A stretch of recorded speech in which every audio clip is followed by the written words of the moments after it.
Hey y'all, I am in my farm store today. We open our farm store every Saturday from 9 to 12 so that our local community has a place to come shop. We traditionally have always sold online. It has been a 10-year journey of website orders, pre-orders, bulk orders, co-op style, farm stand style, but always on a pre-order basis. Customers would order from our website. They would select what they wanted it to be shipped or delivered or picked up. We have since stopped shipping, so in order to support more of our community basis, customers would order from our website.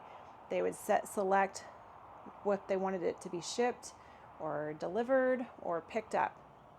We have since stopped shipping, so in order to support more of our community, we open up our doors every Saturday.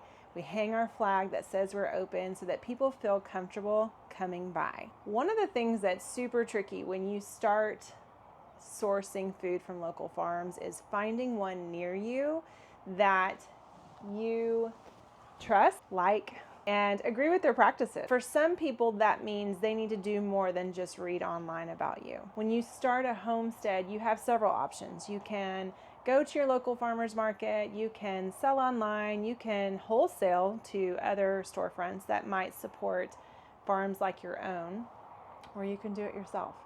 And luckily, we have this farm store that we set up here at the beginning of 2020, and it has carried us through the last three or so years of facilitating pickups from our customers, a place to store our meat, a place for me to ship boxes when we were doing that, and it has become a great home base for our farm.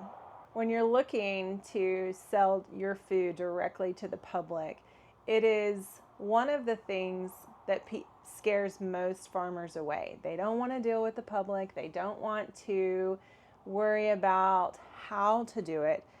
What are they going to do for a website? How do they even go about doing something like that? But I think the generation that's coming in is more well versed in doing things like setting up a website or a Instagram account or what have you, and it becomes a little bit more obtainable.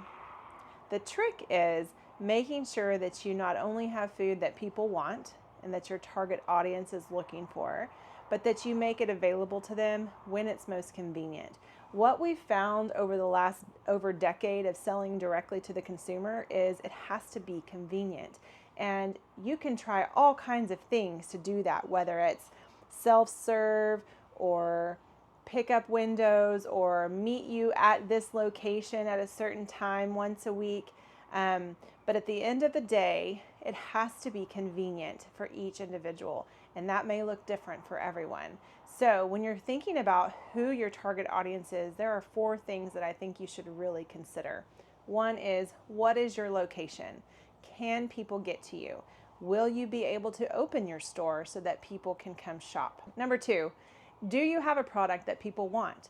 Are people looking for vegetables, eggs, pork, beef, chicken? Even if you don't produce everything, you can work with other farms to sell their foods. We don't raise beef or chicken. Did you know that? We only raise pastured pork. And what's super funny to me is people will come to us and they will only buy beef and chicken. And I mention to them, hey, have you tried our pork? And they say, oh, we don't eat pork.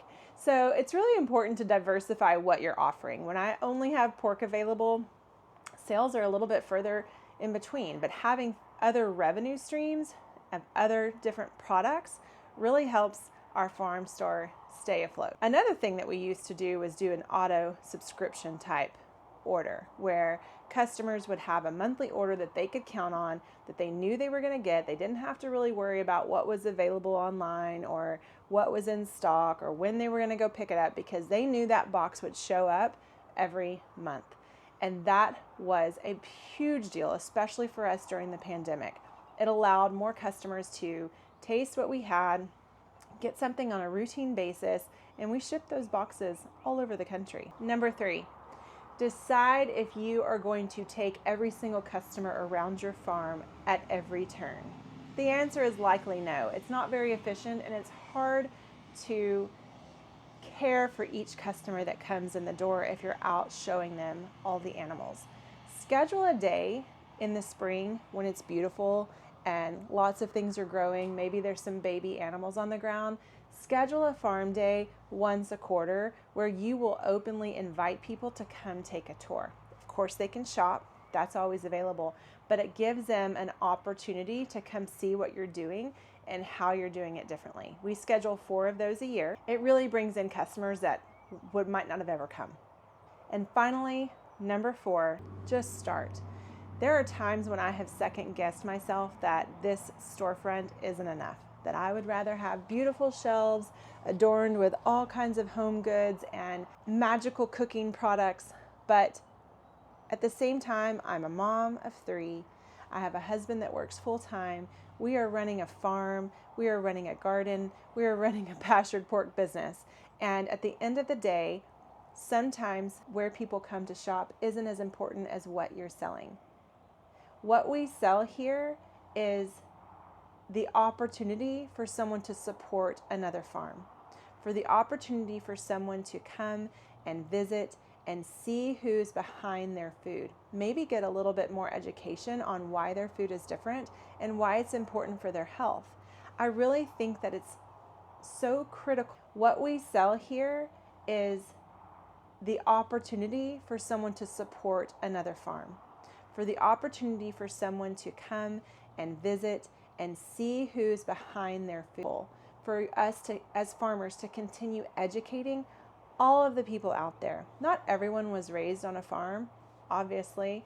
Not everyone has a grandfather or a grandparent that passed down a practice of farming techniques to them. I know I didn't. We learned it all on our own. So it was really important for me to have those relationships with other farms so that we could get an understanding of how they were doing it differently.